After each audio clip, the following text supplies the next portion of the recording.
Step 1. Unpacking. Step 2. Unfold the frame. Step 3. Front wheels assembly. Front wheel A corresponds to frame A. Front wheel B corresponds to frame B. Step 4. Rear wheels assembly. Rear wheel A corresponds to frame A. Rear wheel B corresponds to frame B. Step 5. Handle brake assembly. Handle A side corresponds to frame A. Handle B side corresponds to frame B.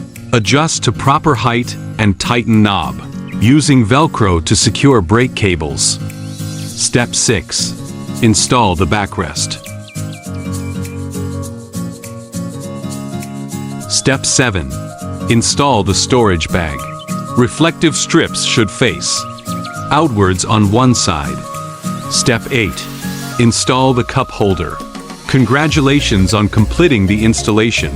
Here is the demo in use. Dual brake system. Squeeze the handbrake to slow down the rear wheels. Pull down the handbrake to complete the parking brake. Adjust armrest height and handle length. Remove the water cup holder and loosen the height adjustment knob. Loosen the screw to adjust the handle length.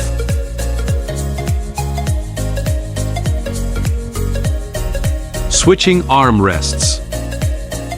Release the armrest flip knob and move the armrest backward while resting. Move the armrest forward and tighten the flip knob when moving. Adjust the seat height. Quick folding.